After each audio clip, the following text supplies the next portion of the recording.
La pedagogía científica, escrito por María Montessori. Prefacio.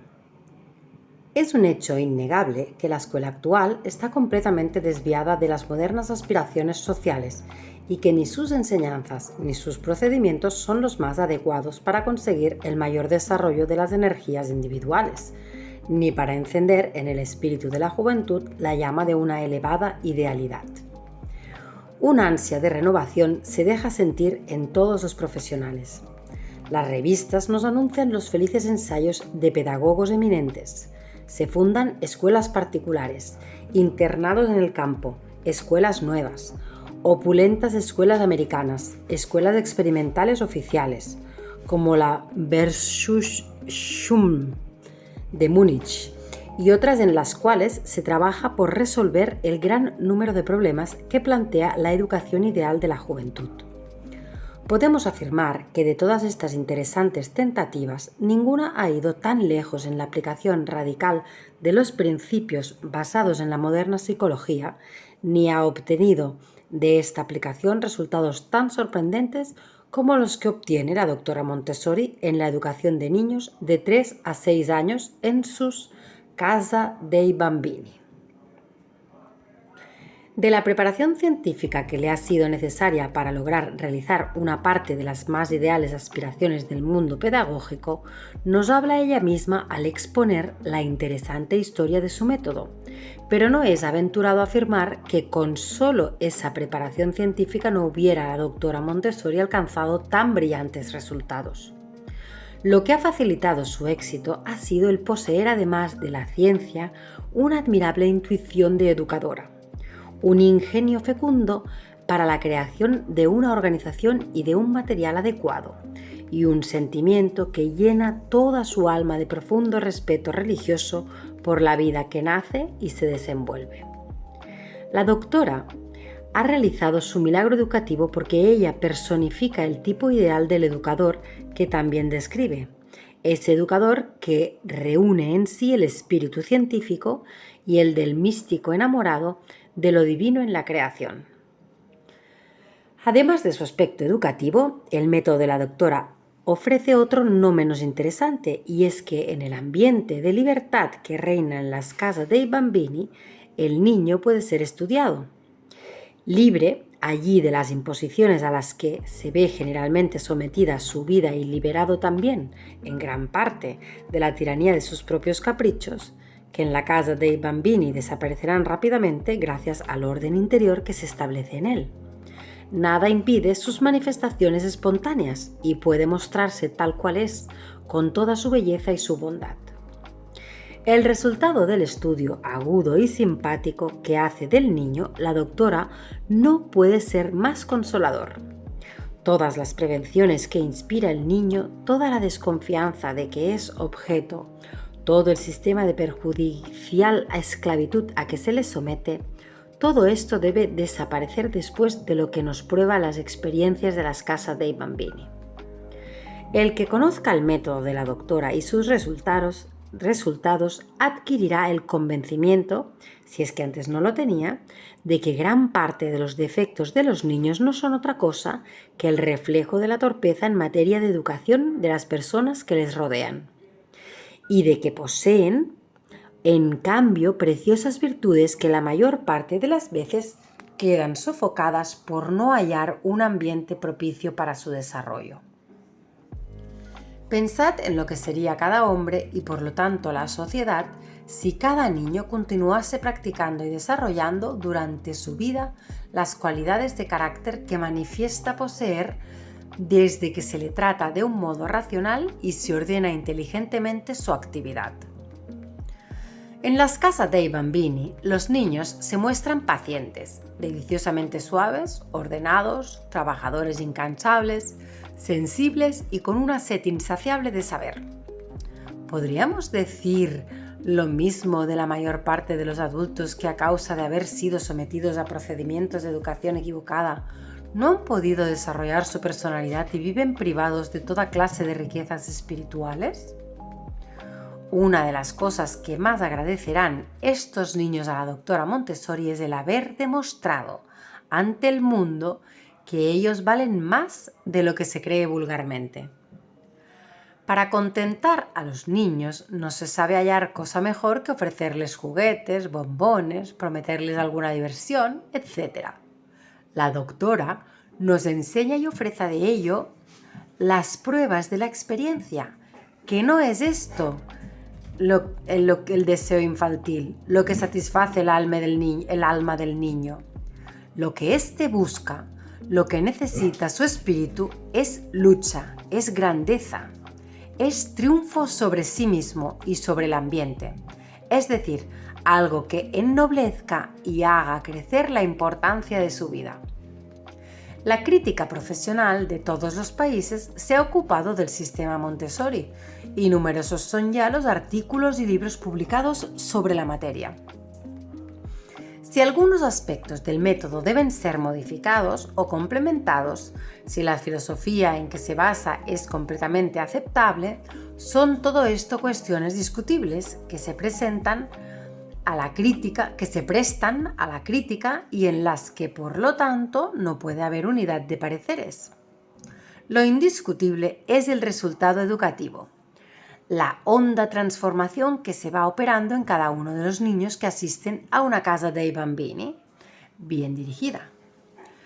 El asombro de la mayor parte de las personas que las han visitado en Roma es grande, pero lo es mayor el de la maestra misma de estas clases cuando, sin saber cómo, ve que sus pequeños discípulos pasan de la rebeldía a la obediencia voluntaria, de la indolencia a la tenaz actividad, de la indiferencia al interés, de la grosería a la finura amable y a la gracia, del desorden a la más estricta disciplina.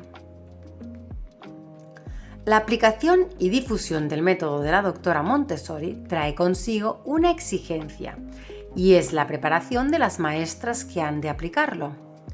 El pretender dirigir una clase de este género sin preparación es ir al fracaso seguro. Solo la maestra que estudia y además de estudiar no desperdicie ocasión de mantener vivo su ideal educativo y de refinar y elevar su espíritu, solo ésta, alcanzará éxitos sorprendentes.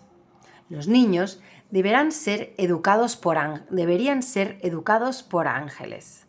Se ha repetido con frecuencia, ya que esto no puede ser siguiendo el camino trazado por la doctora.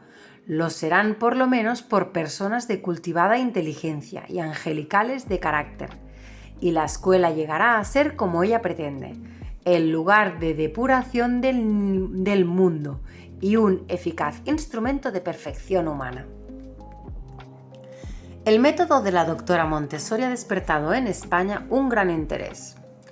La Diputación de Barcelona, por iniciativa del Consell d'Investigació Pedagògica, fue la primera entidad oficial que mandó a Roma un pensionado para ver el funcionamiento de las casas dei bambini y más tarde a 2 maestras para que pudieran seguir los cursos de la doctora.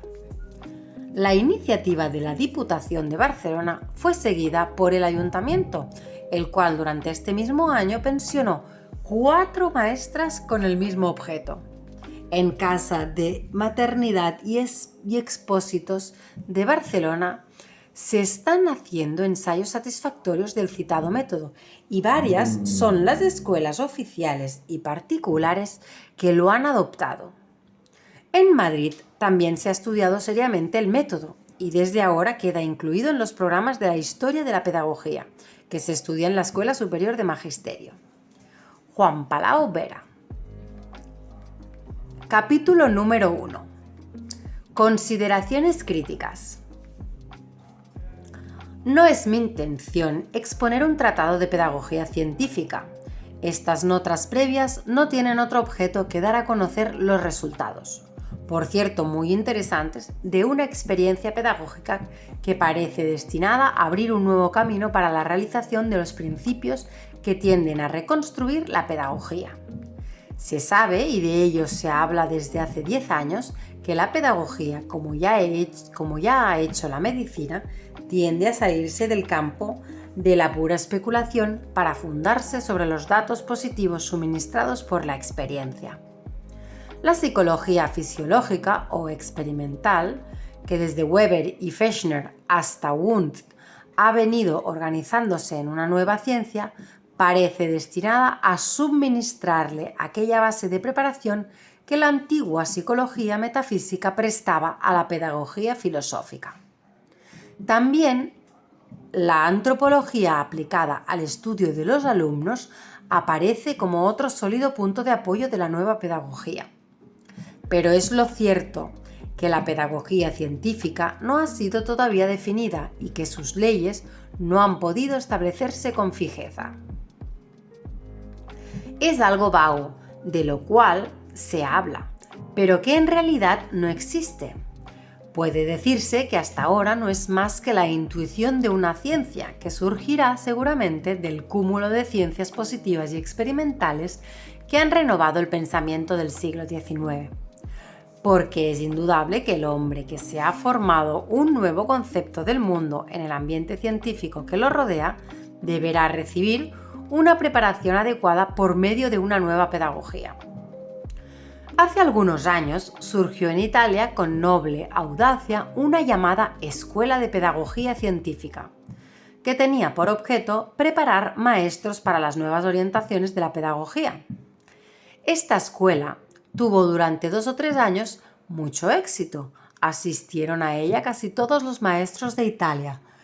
La ciudad de Milán la proveyó de un modo espléndido de material científico y de todas partes afluyeron los donativos con la esperanza de ver constituida una ciencia de formar el hombre.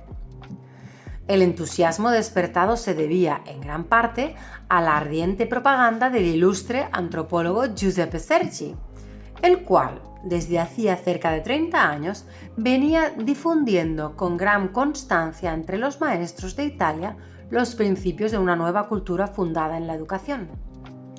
Hoy, en la vida social, decía Sergi, se impone una urgente renovación. La renovación de los métodos de educación e instrucción, y quien luche por tan noble causa, trabaja por la regeneración humana. En sus escritos pedagógicos reunidos en un tomo, en los cuales resume sus lecciones y conferencias de propaganda, señala como camino de la deseada renovación el estudio metódico del niño por los métodos de la antropología pedagógica y de la psicología experimental. Desde hace muchos años, escribe, combato por una idea en la cual mientras más pienso, más la encuentro justa y útil para la instrucción y educación del hombre. Y es que para llegar a obtener métodos naturales es necesario que poseamos numerosas observaciones exactas y racionales sobre los hombres y principalmente sobre el niño, pues es durante los años de la infancia y de la juventud cuando es preciso establecer las bases de la educación y la cultura. Medir la cabeza, la estatura, etc. no significa en verdad hacer pedagogía, pero significa seguir el camino que a ella conduce, porque no se puede educar a un individuo que no se conoce directamente. La autoridad de Sergi reforzó el convencimiento de que una vez conocido el individuo, se deriva naturalmente de este conocimiento el arte de educarlo. Y esto indujo a sus discípulos, exagerando las ideas del maestro, a confundir el estudio experimental del niño con su educación. Siendo lo uno el camino para alcanzar lo otro, se dio el nombre de pedagogía científica a la antropología pedagógica. Los partidarios de esa nueva pedagogía enarbolaron como bandera la cartilla biográfica, creyendo que una vez entablada en el campo de la escuela de batalla estaba definitivamente ganada. Creyendo que una vez entablada en el campo de la escuela la batalla, estaba definitivamente ganada.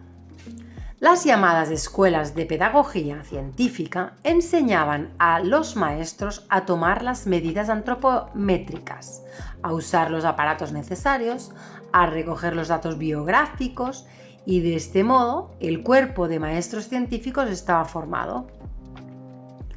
En el extranjero no se hace ciertamente ni más ni menos. En Francia, en Inglaterra y especialmente en América se han emprendido estudios de antropología y de psicología pedagógica en las escuelas primarias con la esperanza de obtener de la antropometría y de la psicometría la renovación de la escuela. Los que llevan a cabo estos experimentos no son en general los maestros, sino los médicos, quienes sienten más interés por su ciencia especial que por la pedagogía. Estos se preocupan más de aportar nuevos datos a la psicología y a la antropometría que de organizar sus experiencias con la intención de formar una pedagogía científica. Por último, el antropólogo y el psicólogo no se han puesto nunca a educar niños en la escuela, ni los maestros prácticos han alcanzado nunca el grado de un científico de laboratorio. El progreso práctico de la escuela exige, no obstante, una verdadera fusión de estudio y de pensamiento, de tal modo que pudiesen los hombres de ciencia penetrar y estudiar en el campo de la escuela y al mismo tiempo que se elevase al maestro por encima del nivel inferior de cultura en el cual se mantienen actualmente. A realizar este ideal eminentemente práctico, tienden ahora en Italia las escuelas pedagógicas universitarias fundadas por Credaro.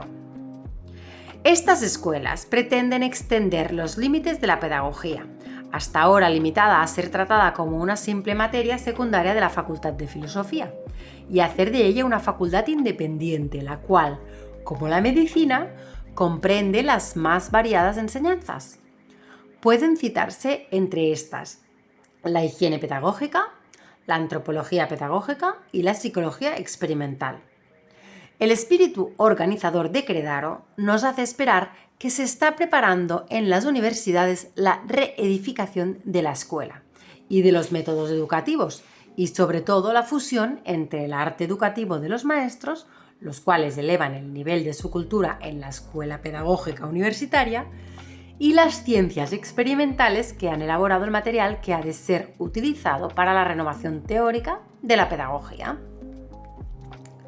Al tratar de cuestiones de educación, hemos de tener siempre presentes los elevados intereses de la humanidad y de la vida social, y la obra de educar esa humanidad tiene tanto valor que merecen el mayor respeto todos los que han contribuido a ella, aunque haya sido con tentativas y no han sido coronadas por el éxito. Es por esto que la escuela fundada por Pizzoli y los laboratorios de antropología y pedagogía científica que surgieron en varias ciudades de Italia por obra de los maestros y de los inspectores de escuelas y que murieron antes de alcanzar una organización definitiva, tienen un gran valor por la fe que les dio vida y por los caminos que han abierto al pensamiento. Debemos advertir, no obstante, que dichas tentativas fueron demasiado audaces y padecieron además del concepto poco amplio que se tuvo de las nuevas ciencias en vías de formación. Toda obra grande va precedida de vanas tentativas y de realizaciones imperfectas. Cuando le fue revelado a San Francisco de Asís que debía reconstruir la iglesia, creyó al principio que se trataba de reconstruir la pequeña iglesia de su aldea, que estaba en ruinas, y se puso a transportar piedras sobre su espalda para reedificarla. Solo después cayó en la cuenta de que su misión era la renovación de la Iglesia católica por medio del espíritu de la pobreza y la humildad. No obstante, el San Francisco que ingenuamente transportaba las piedras es el mismo que más tarde alcanzará un brillante triunfo del espíritu. La diferencia consiste en que se considera el mismo santo en dos épocas distintas. Y así nosotros, que trabajamos por el triunfo de una sola causa, somos como miembros o edades distintas de una misma persona. Los que vienen después alcanzarán éxitos completos porque existieron predecesores que creyeron y trabajaron con fe. Muchos somos los que hemos creído que transportando las piedras del duro y arduo experimento de laboratorio a la escuela anticuada y ruinosa podríamos reedificarla. Hemos contemplado los datos suministrados por la ciencia materialista y mecanicista con la misma esperanza con la que sin duda San Francisco contemplaba los bloques de granito que debía cargar sobre sus espaldas. De este modo hemos ido siguiendo un falso camino que debemos abandonar si queremos llegar a la posesión de un nuevo arte de preparar las generaciones humanas. No es cosa fácil preparar los maestros para los métodos de las ciencias experimentales. Cuando les hayamos enseñado del modo más minucioso la antropometría y la psicometría, habremos puesto en sus manos mecanismos de utilidad muy problemática. Y hasta iniciándolos en el trabajo experimental, permanecemos todavía en el terreno de la teoría. El antiguo maestro, que había aprendido según los principios de la filosofía metafísica, conocía las ideas de algunos hombres de autoridad y movía los músculos de la lengua para hablar y los músculos de los ojos para leer. Los maestros preparados para la nueva pedagogía conocen, en cambio, algunos instrumentos y saben mover los músculos de los brazos para usarlos. Las diferencias entre ambos tipos de maestro no es tan grande como puede parecer, porque las diferencias profundas no dependen de las modalidades puramente exteriores, sino que residen en el interior del hombre. Con la iniciación al experimento no hemos preparado maestros nuevos, y lo que es peor, hemos dejado a los educadores en el umbral de las ciencias experimentales, sin admitirles en las regiones más nobles y elevadas donde se forman los sabios. ¿Pero qué es un sabio? Un sabio no es el que sabe manejar todos los instrumentos de física de un gabinete, o el que en un laboratorio de química maneja con seguridad todos los reactivos, o el que en biología sabe hacer todas las preparaciones microscópicas. Sucede, por el contrario, que son personas que están muy por debajo del verdadero sabio. Personas como los auxiliares o preparadores, las que llegan a adquirir una mayor seguridad en la técnica experimental. Llamamos sabio a aquel que en el experimento ha presentido un medio que le conduce a indagar las profundas verdades de la vida y a levantar una parte del velo que nos esconde sus fascinadores secretos. Llamamos sabio al que en estos estudios llega a sentir un amor tan pasional por los misterios de la naturaleza que llega a olvidarse a sí mismo. El sabio no es un manipulador de instrumentos, sino el espíritu que contempla la naturaleza impregnado de religiosidad. Este enamorado sublime delata por señales exteriores su pasión, como un asceta. Vive encerrado en su gabinete de trabajo como un trapense de la Edad Media, sin preocuparse del mundo exterior. Es descuidado en el vestir porque no piensa en sí mismo. Llega a perder la vista de tanto mirar por el ocular de los microscopios. Se inocula la tuberculosis. Llega a ingerir deyecciones de coléricos con el afán de conocer los vehículos transmisores de las enfermedades. Sabe que una combinación química puede ser explosiva, mas la intenta y a veces llega a ser víctima de ella. Este es el espíritu que ha de poseer el sabio, al cual la naturaleza le revela voluptuosamente sus secretos cromándolo con la gloria de los descubrimientos. Existe pues el espíritu del sabio, además de la técnica del sabio, y el hombre de ciencia alcanza el colmo de su elevación cuando en él el espíritu ha triunfado completamente en su lucha con el mecanismo. Entonces, la ciencia adquiere no solo nuevas revelaciones sobre la naturaleza, sino que el pensamiento puede llegar a elaborar nuevas síntesis filosóficas. Creo que debemos preparar en los maestros más el espíritu que el mecanismo de la ciencia. Mejor dicho, la preparación del maestro debe orientarse con preferencia hacia la formación de la actitud científica del espíritu. Nosotros no hemos pretendido nunca hacer del maestro primario un perfecto auxiliar de laboratorio de antropología, ni un higienista de la infancia ni de la escuela. Queríamos tan solo orientarlo en el sentido de la ciencia experimental, enseñándole a manejar algunos instrumentos de la misma manera que queremos hoy orientarlo, siempre teniendo en cuenta el límite de sus funciones, en el camino del espíritu científico. Para ello es preciso crear en el ánimo del maestro el interés por las manifestaciones de los fenómenos naturales hasta tal punto que ame la naturaleza y que conozca la curiosa ansiedad del que ha preparado un experimento del cual espera una nueva revelación. Los instrumentos son como un alfabeto y es preciso saberlos manejar para poder leer en la naturaleza. Así como el libro que contiene la revelación de los más sublimes pensamientos de un escritor, posee por medio el alfabeto el medio de expresarlos. Así también la naturaleza, por medio de la experiencia, revela parte de su infinita y secreta riqueza. En realidad, el que puede leer las palabras de un silabario puede también leer una obra de Shakespeare, con tal que la letra fuese bastante grande y clara. Los maestros, iniciados puramente en el experimento, están en el caso de aquellos que comprenden el sentido literal de las palabras de un silabario y no pasan más allá si limitamos su preparación a la parte mecánica. Debemos, por el contrario, capacitarles para que se conviertan en intérpretes del espíritu de la naturaleza, del mismo modo que los que, habiendo alcanzado el dominio suficiente de la lectura, llegan por medio de los signos gráficos a compenetrarse con el pensamiento de Shakespeare o de Goethe o de Dante. Sin embargo, nuestro primitivo error era natural.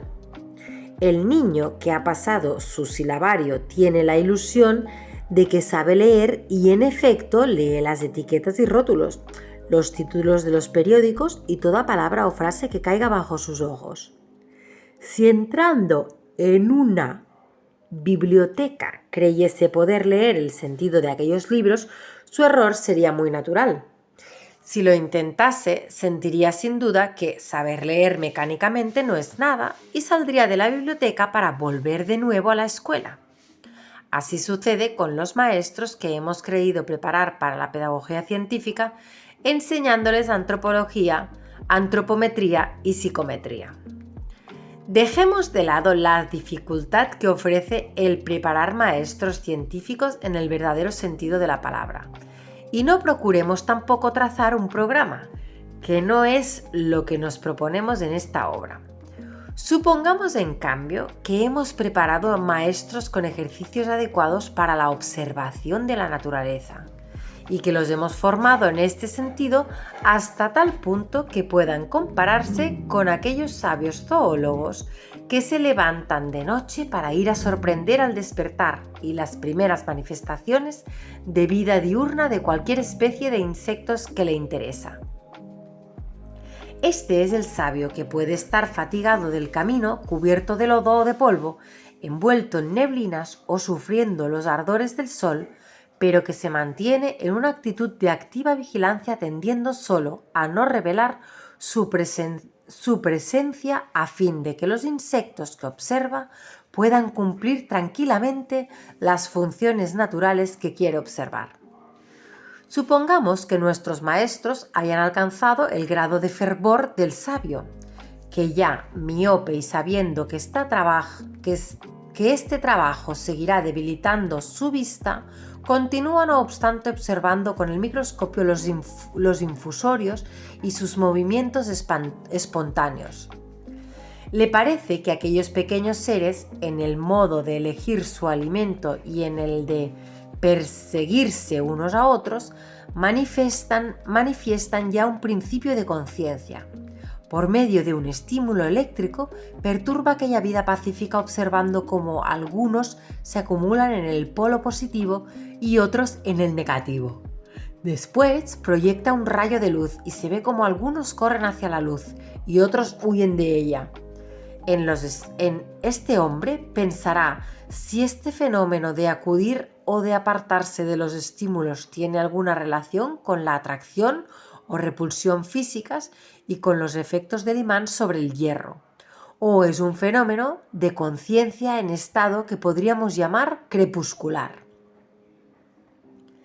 Y supongamos que este hombre de ciencia se da cuenta de que son ya las 2 de la tarde y no ha comido todavía, y comprenderemos la honda alegría que sentirá al ver que nada ha venido a interrumpir sus interesantes observaciones, aunque quede en parte sacrificado su estómago. Supongamos, decimos, que el maestro haya llegado a sentir, independientemente de su cultura científica, un interés parecido por la observación de los fenómenos naturales. Pues bien, una preparación de esta naturaleza no será todavía suficiente. Debemos tener en cuenta que el objetivo del maestro no es el de observar insectos o infusorios, sino hombres, y no el hombre en sus manifestaciones diurnas como el entomólogo observa una familia de insectos, sino su magnífico despertar a la vida intelectual. Para quien quiere educarla, el interés por la humanidad debe unir al observador y al observado de un modo mucho más íntimo que el que une al zoólogo o al botánico con la naturaleza. Y esta unión, que es más íntima, es necesariamente más dulce. El hombre no puede amar al insecto o la reacción química sin cansancio. El cansancio natural que siente, el que observa sin pasión y que aparece como un sufrimiento, una disminución de vida o un martirio. El amor que el hombre siente por sus semejantes puede ser tan dulce y sencillo que no solo los privilegiados de la inteligencia lo sientan, sino también las masas, y eso sin esfuerzo. Es preciso que los maestros suficientemente iniciados en el espíritu científico sientan un alivio y se reconforten espiritualmente al convertirse en observadores de la humanidad. Para dar una idea de esta segunda forma de preparación del espíritu, intentemos interpretar el alma mística de los primeros discípulos de Jesús, cuando le oían hablar de un reino de Dios elevado y grandioso por encima de todo lo que podemos concebir aquí en la tierra. Se le ocurrió a uno de sus discípulos preguntar cómo serán los grandes en ese reino y le dijo ingenuamente: «Maestro, ¿cómo será el mayor de todos en el reino de los cielos?». A lo cual Jesús contestó, acariciando la cabeza de un niño que tenía fija en él su mirada encantada: «Aquel que pueda parecerse a este niño, ese será el más grande en el reino de los cielos». Supongamos ahora un alma ardiente mística que observe al niño en todas sus manifestaciones, con el objeto de aprender, con una mezcla de respeto y de amor, de religiosa curiosidad y de aspiración a los soberanos esplendores celestes, el camino de la propia perfección. Coloquemos esta alma en medio de una clase llena de niños. Pues bien, este no será todavía el nuevo educador que queremos formar. Procuremos, por otra parte, fundir en una sola alma el espíritu de áspero sacrificio del hombre de ciencia y el espíritu impregnado de éxtasis inefable de un tal místico, y tendremos preparado el espíritu del verdadero maestro. Este maestro podrá aprender de los mismos niños los métodos y la orientación que ha de tener en su educación, y podrá además aprender del mismo niño a perfeccionarse como educador.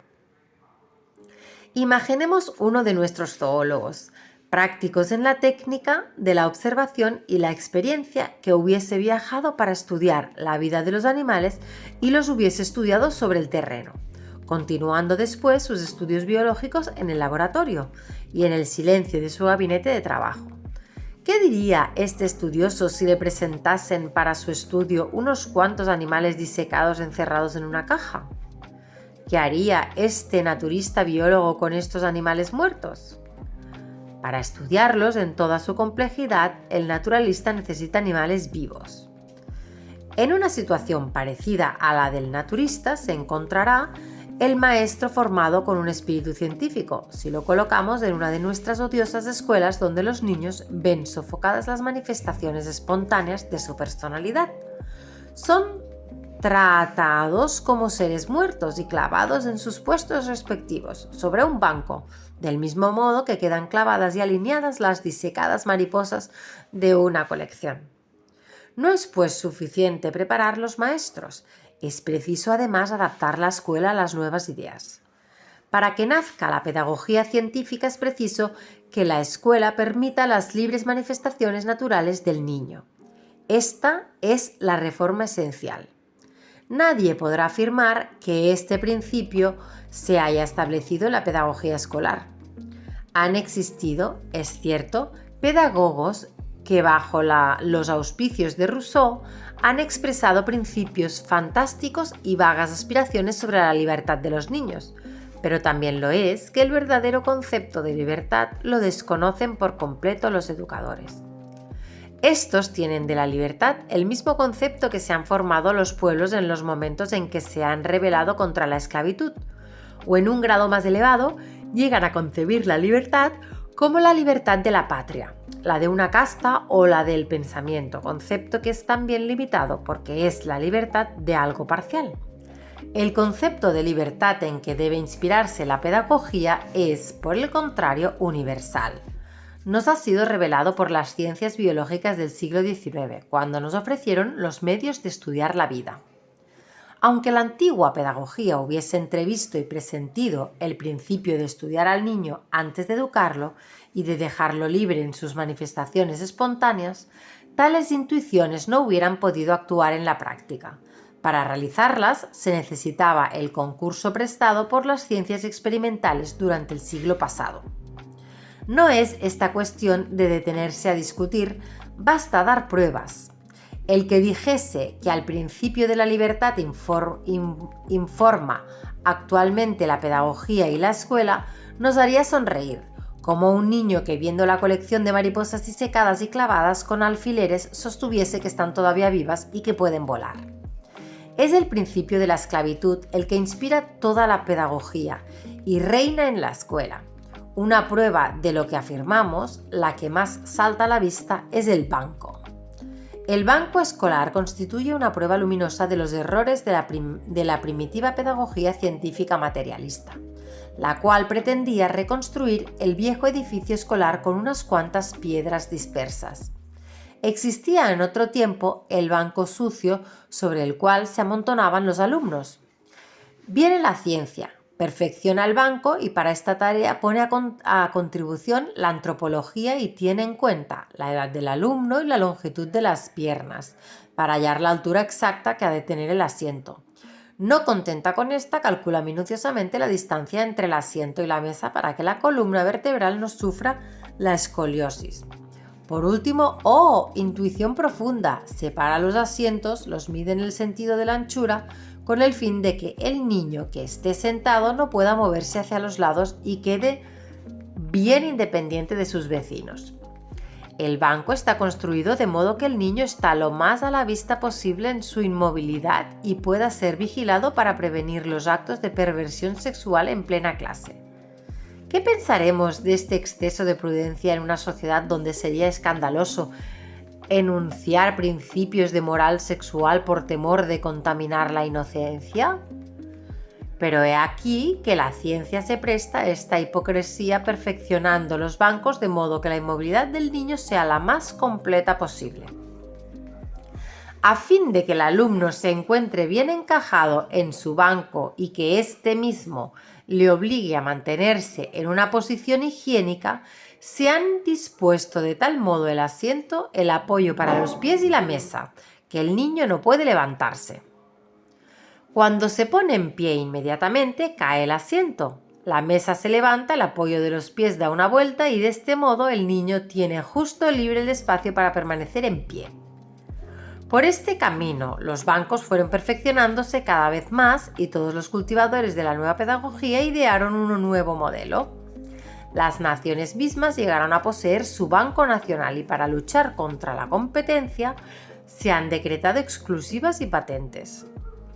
A la construcción de estos bancos habían contribuido indudablemente muchas ciencias, la antropología, proporcionando las medidas del cuerpo a cada edad, la fisiología con el estudio de los movimientos musculares, la psicología, que es la que ha delatado la precocidad y perversión de los instintos, y sobre todo la higiene, que ha procurado impedir la escoliosis adquirida. Estos bancos eran verdaderos bancos científicos construidos a base del estudio antropológico del niño. Creo, sin embargo, que no pasará mucho tiempo sin que nos demos cuenta de un hecho extraordinario. Esto es que a tantos estudiosos y sabios como existen a principios de este siglo XX, que prestan su atención a los problemas de la higiene infantil, de la antropología y de la sociología, no les ha sido revelado el error fundamental del banco. Creo también que dentro de unos años la gente asombrada querrá tocar con las manos nuestros bancos modelos y releer con sus propios ojos los libros donde se explique detalladamente su finalidad con texto y con figuras, no dando crédito a lo que sus ojos ven y sus manos tocan. El banco tenía por objeto impedir la escoliosis de los alumnos. Esto significa que los niños estaban sometidos a un régimen tal que, aunque hubiesen nacido bien conformados, su columna vertebral podía llegar a torcerse y a formar una jiba.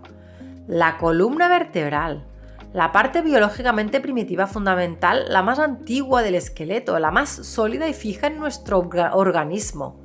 La columna vertebral que pudo resistir sin doblarse la más dura lucha del hombre primitivo cuando combatía contra el león del desierto y contra el mamut, cuando labró la piedra, cuando forjó el hierro y cuando subyugó la tierra. Esa misma columna vertebral no resiste y se dobla bajo el yugo de la escuela. Es incomprensible cómo la pretendida ciencia había trabajado para perfeccionar un instrumento de esclavitud en la escuela, sin dejarse influir lo más mínimo por ese movimiento que se producía fuera de ella para una obra de liberación social. Y no obstante, la época de los bancos científicos es la época de la redención de los trabajadores. El trabajador desnutrido no pide reconstituyentes, sino condiciones económicas más perfectas que le permitan nutrirse mejor. El minero que para cumplir con su tarea diaria tiene doblado el cuerpo durante demasiadas horas y llega a consecuencia de este trabajo penoso a sufrir de una hernia, este minero, decimos, no pediría un cinturón que le contenga los intestinos, sino una disminución de horas de trabajo y efectuarlo en mejores condiciones, de modo que pueda continuar la vida sano como los otros hombres. Y si durante esta misma época social nosotros constatamos que los niños en la escuela son trabajadores, que trabajan en malas condiciones higiénicas, contrarias al normal desarrollo de la vida, hasta el punto en que el mismo esqueleto puede quedarse deformado, y si a pesar de eso contestásemos a tan terrible revelación con un banco ortopédico, haríamos lo mismo que si ofreciéramos por todo remedio un cinturón al minero herniado y arsénico al desnutrido. Hace algún tiempo, una señora me suponía favorable a toda innovación científica en el campo de la escuela. Me ofreció, con evidente satisfacción, un corsé para los alumnos inventado por ella y destinado a completar la obra profiláctica del banco. Nosotros, los médicos, usamos también ciertos instrumentos para curar las desviaciones de la columna vertebral, como instrumentos ortopédicos, corsés y procedimientos físicos. Las extensiones periódicas se usan también y consisten en suspender al niño raquítico por la cabeza y los hombros de manera que el peso del cuerpo descienda y por consiguiente enderece la columna vertebral. En la escuela el instrumento ortopédico está en boga.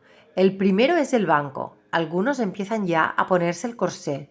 Un paso más y será aconsejado el colgar metódicamente a los alumnos por la cabeza y por los hombros. Todo esto es la consecuencia lógica de la aplicación material de la ciencia a la escuela decadente. El medio más racional de combatir la escoliosis de los niños es cambiar la forma de su trabajo de tal modo que no se vean obligados a permanecer durante muchas horas del día en una posición defectuosa. Lo que se impone no es el nuevo mecanismo de un banco, lo importante es la conquista de cierta libertad. Por otra parte, aunque el banco fuese útil al esqueleto del niño, sería siempre perjudicial a la higiene del ambiente del local por las dificultades que ofrece al cambiarlo de lugar para hacer limpieza. El soporte donde el niño apoya los pies no puede levantarse, por lo que se acumula debajo de él polvo traído de la calle por tantos piececitos como entran y salen en una clase. Modernamente, el mobiliario de las casas se transforma en el sentido de ser cada vez más sencillo y ligero a fin de que pueda ser cambiado fácilmente de lugar, limpiado y, si es posible, lavado. Pero la escuela permanece sorda a las transformaciones que se van produciendo a su alrededor. Es preciso pensar seriamente en lo que llegará a ser el espíritu del niño condenado a crecer de un modo tan artificioso que hasta los huesos quedan deformados. Cuando hablamos de la redención de los trabajadores, debemos entender siempre que bajo los defectos exteriores aparentes, como son la pobreza de sangre, de hernia, etc., existen otras miserias más profundas que atacan al alma humana en el estado de esclavitud, y que de estas miserias solo podrá salvarse por medio de una mayor libertad de orden social. Sabemos perfectamente que el hombre que ha consumido materialmente su sangre o que padece una quemadura a causa de las malas condiciones en que ha trabajado, ese hombre, decimos, padece además de una ruina física, una terrible enfermedad moral. Su alma, encerrada en las tinieblas, ha perdido la sensibilidad, quizás ha muerto. La degradación moral del esclavo pesa como un lastre que detiene el impulso ascensional del progreso, y el grito de redención ha de elevarse con más fuerza para proclamar la redención del espíritu que para proclamar la del cuerpo. ¿Qué diremos, pues, cuando se trata de educar a los niños? Conocemos bien el triste espectáculo. En la clase está el maestro que vierte sus conocimientos en las mentes de sus alumnos. Para asegurar el éxito de su labor es necesaria la disciplina de la inmovilidad y forzar la atención de sus oyentes. Además, el maestro tiene que repartir con profusión los premios y los castigos para poder obligar a mantener esa actitud determinada a los infelices condenados a formar su auditorio. Hay que confesar que hoy se ha convenido en abolir la palmeta y la costumbre de pegar en las escuelas, así como también las ceremoniosas reparticiones de premios, otro firme puntal de la antigua escuela, tan discutido por la ciencia. Estos premios y estos castigos, permításeme la expresión, son como el banco del alma. Esto es el instrumento de esclavitud del espíritu, pero menos inofensivo que el otro, pues aquel pretendía atenuar las deformaciones y éste las provoca. El premio y el castigo son excitaciones que tienen por objeto provocar el esfuerzo. Con este sistema es imposible pensar en el desarrollo natural del niño. El jockey ofrece un terrón de azúcar al caballo de carreras antes de montarlo, y el cochero fustiga a sus caballos para que arrastren el coche siguiendo las indicaciones que le transmiten las riendas. Sin embargo, ninguno de estos caballos corre tan soberbiamente como los libres caballos de las estepas.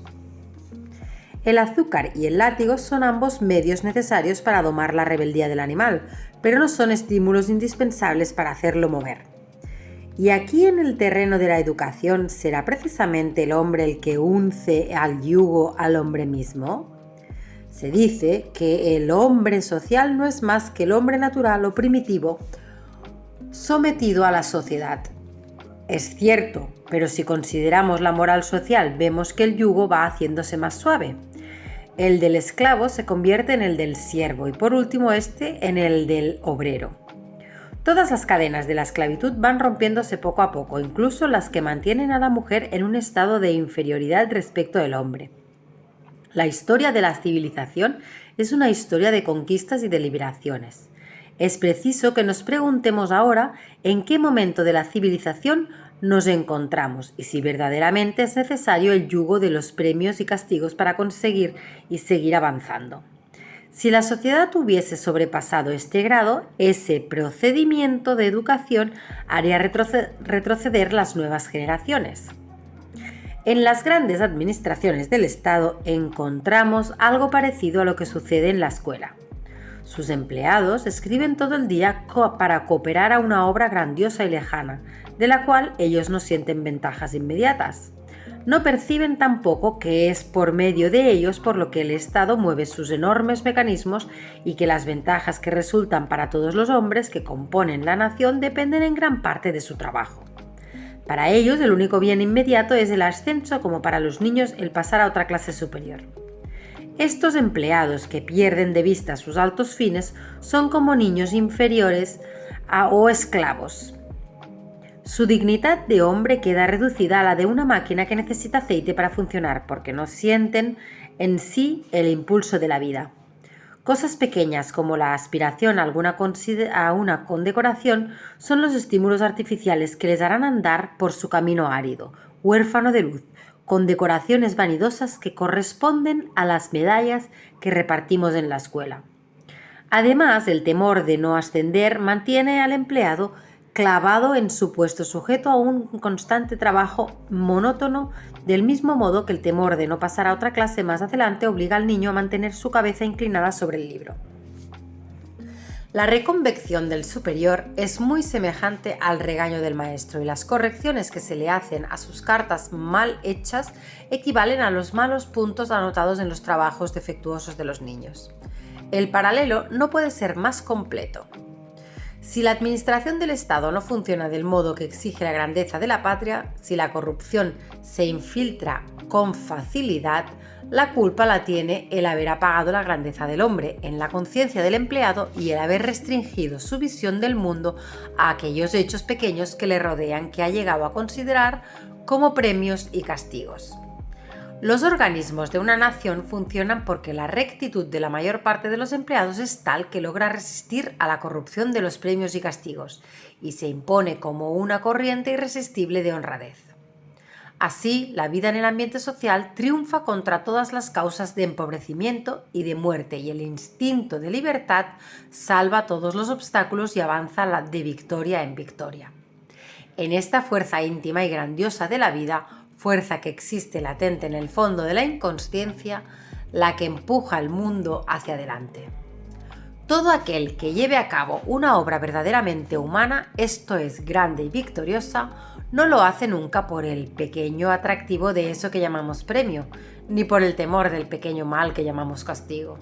Si en una guerra un numeroso ejército de gigantes, por el solo afán de conquistar cruces y ascensos, o por el temor de ser fusilados, combatiese contra un puñado de pigmeos inflamados de amor patrio, la victoria sonreiría a estos últimos. Cuando el heroísmo ha huido de un ejército, los premios y castigos no consiguen otra cosa sino completar la obra del desquiciamiento, infiltrando la corrupción. Todas las victorias y todo el progreso humano se deben a la fuerza interior.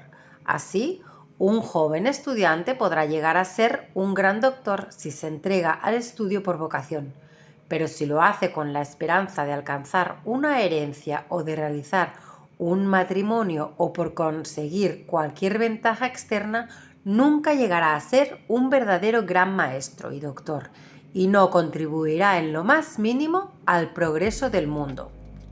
Puede ocurrir que a fuerza de premios y castigos un joven llegue a alcanzar el título de doctor, pero sería mejor que no lo llegase a ser.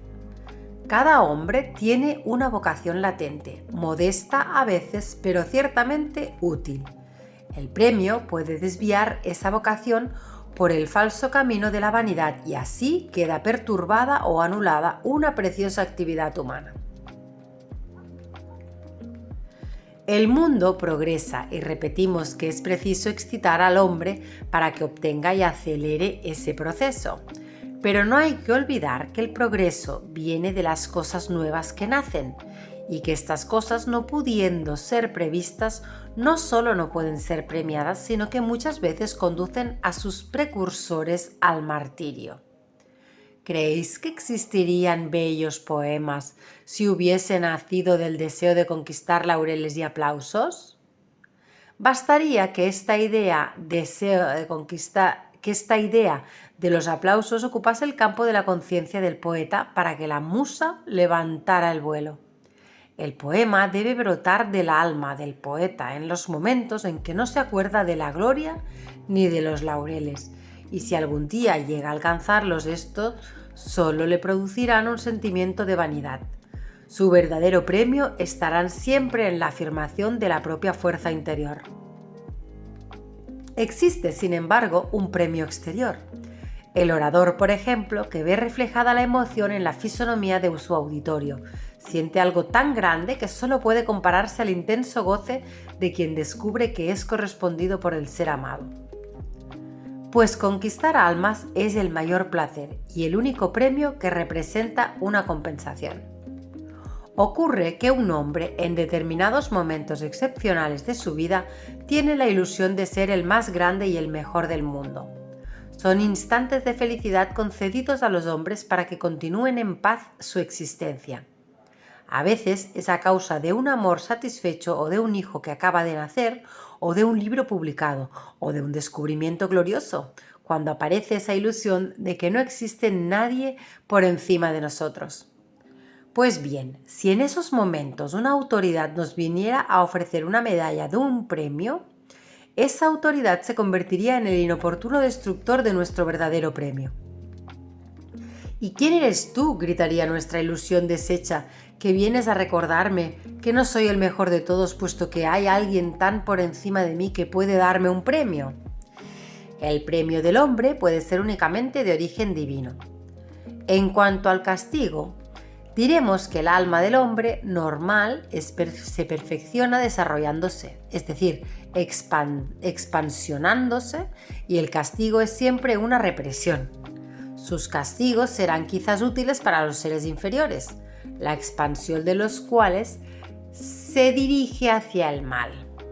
Pero estos son los menos y el progreso social no tiene nada que ver con ellos. El código amenaza con castigos a los que no son honrados, pero nosotros no dejamos de ser honrados por temor a las leyes.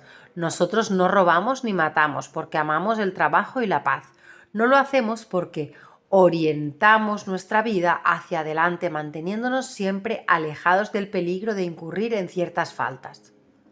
Sin entrar en digresiones filosóficas, se puede afirmar que el delincuente, antes de delinquir, se ha dado cuenta de la existencia de un castigo, ha sentido que se colocaba bajo el peso de la ley y, no obstante, la ha desafiado, o quizás ha cometido el delito creyendo poder burlarla. Ha habido una lucha entre el impulso al crimen y el temor al castigo. Sea o no eficaz la acción del Código Penal para impedir los delitos, no hay duda de que está destinado a una limitada categoría de individuos. Está destinado a una limitada categoría de individuos, los delincuentes. La gran mayoría de los ciudadanos son honrados aunque ignoren las amenazas de la ley. El verdadero castigo del hombre normal consiste en perder la conciencia de su propia fuerza y de la nobleza de su naturaleza humana. Y este castigo alcanza también a los hombres que nadan en la abundancia de eso que podría llamarse premio en el lenguaje vulgar. El hombre no se da apenas cuenta de este verdadero castigo que lo amenaza. Sin embargo, en este terreno donde la educación puede desarrollar toda su eficacia, no tengamos a los niños comprimidos entre los dos instrumentos que envilecen el cuerpo y el espíritu, el banco y los premios y castigos exteriores. Por medio de ellos queremos mantener en la disciplina de la inmovilidad y del silencio a los niños para conducirlos. ¿A dónde? Desgraciadamente, para conducirlos sin un propósito ni finalidad determinados. Se trata tan solo de verter mecánicamente en sus inteligencias programas elaborados en los ministerios e impuestos por las leyes. Ante un tal olvido tenemos que inclinar la cabeza y cubrirnos el rostro con las manos para ocultar nuestra vergüenza.